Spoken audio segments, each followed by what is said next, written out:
If you've got a floating floor of any sort, whether that's laminate, LVP, or some other material, anything with those interlocking planks, I'm going to show you some ways that you can take care of these unsightly gaps that arise, especially in the winter when things contract. So I'm going to show you two methods. The first one is really cheap, will cost you just a few bucks, and the second one is most likely free for you using stuff that you already have from around the house. The first one we're going to look at is one of these end-to-end gaps. So I've got a gap here that's just been growing little by little as the weather's gotten colder, and this is a pretty easy one to fix. So the first method I'll show you, you just need a 2x4, and I've cut this one to maybe about 20 inches, and I've also run some 220 grit sandpaper over one side. I want a nice smooth surface that I can adhere to. You're also going to need a hammer for this, and then the only other thing you need is some double-sided tape. Now I picked this stuff up on Amazon. This is really well reviewed, and this is called Easy Life Go, and it cost, at least at the time that I bought it, about $11 for this roll, so not too bad. And all we need to do is we're basically going to adhere this to one of the planks. Now also be sure to look around at your planks to see which ones need to move. It might make more sense to move it in one direction than the other. Like in my case, I have a banister right here, and so I don't want to, there's really no room for me to move it this way going in this direction. I really have to move this one over towards this one. So I'm going to basically be placing this over on this side and moving it over.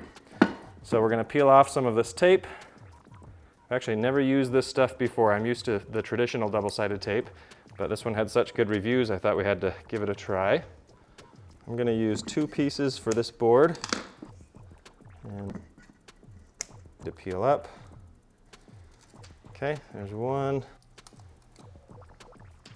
All right, there's our second one. We're going to put our smooth side down. I almost forgot, we do need to vacuum out this gap to make sure there's no debris stuck in there. So I've got my vacuum cleaner here.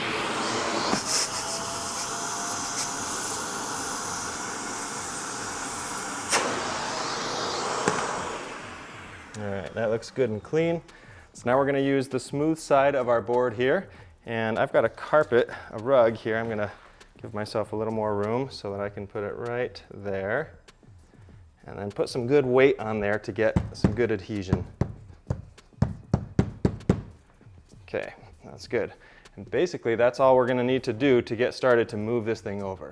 Now with that in place, I'm just going to use a hammer to knock this over, and keep an eye on this gap. Watch, this will close right up.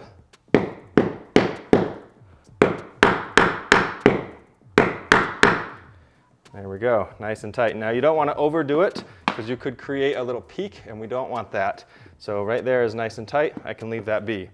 Now that's that gap, but that's going to create, of course, a gap on the end of this plank right here. So I need to go to the next one and do the same thing and just keep moving these over. Now this double-sided tape usually sticks really well, so it's helpful to have a chisel, or you can also use a putty spatula, but something with a little more strength to it is good. There we go. Okay, that actually came up pretty easy. And I'm going to actually see if I can reuse these pieces further on down the line. So here's the new gap that's created. Let me see if I can get these ones up and reuse them. The other, excellent. Okay, again, smooth side of our board down. Put some good weight on there. Let's see if we can close up that gap.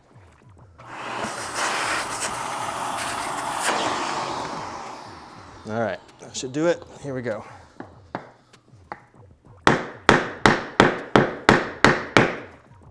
Look at that, closed right up.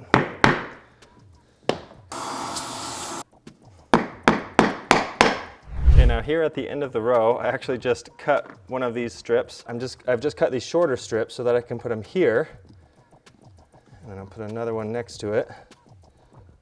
These are actually quite dirty already, so we'll see if this works. But this idea here is because we need a little room, I'm going to push it down pretty hard there, again kind of kneel on it, and then use the side of the hammer to try to hit away from the wall. Look at that, piece of cake. So again, I'm still using these same pieces of tape that I used all the way along. Pretty cool. It's the next day now, and last night I wanted to try out something that the double-sided tape manufacturer here says you can do. They say you can actually just rinse this off in the sink, get all the debris off, and then let it air dry. So I did that, let it sit on the counter overnight, and this morning I came back and they looked like this. They were clean, and very sticky again, just like they said they would be, which is pretty cool. So this one's a little dirtier because I actually used this morning to fix another gap in the floor, so it works as advertised. So definitely pretty cool and something that most double-sided tape cannot do. For our second method, this is the one using mostly stuff you probably have around the house. We're going to use this same 2x4, which again is sanded down to about a 220 grit to give a nice smooth surface. We're going to use a roll of painter's tape, a bit of super glue, and it's important that this stuff is the liquid kind. We don't want gel or anything like that, but any cheap super glue will work. I've got a bottle of this or a little bit of this, and then some Loctite as well. Either one will work just great.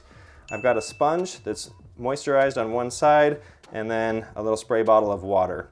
And then we've got our hammer and chisel just like before. So with this one, we're going to actually apply some tape to about this much. And again, I'm doing a shorter version because I need it to sit right here. I'm going to try to knock this piece and fill this gap, which I've already vacuumed. I'm going to try to knock this into the other one. So I'm going to tape this up. I'm going to overlap each piece just to make sure we don't get any glue seeping through. Not that important on the 2x4, but definitely important on the floor. So there's that one. And then I'll do, oh, and I left a little gap right there. I'm going to cover that up just in case. I'll just go all the way through.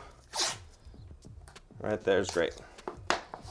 All right, now I'm going to push these down really well. Make sure that there's no gaps. We don't want any super glue getting through to the floor especially. All right, I'm actually going to now tear this back because I don't want to fill in that gap with painter's tape at all. There we go. Okay, next I'm just going to put some of this super glue on one side. Here we go. Apply it fairly liberally here. Nice little zigzag.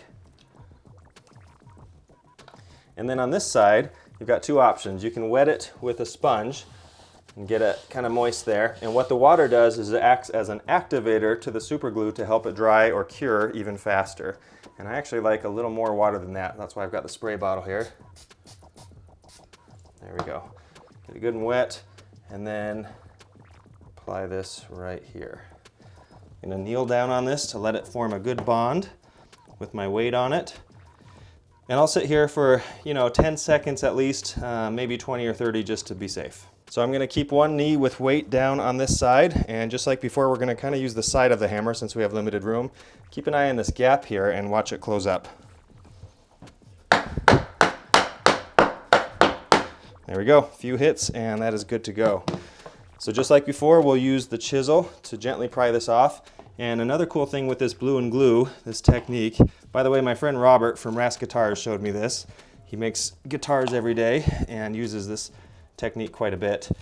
And sometimes, there you go, you can actually get the glue will hold the tape together, and then you can reuse this piece.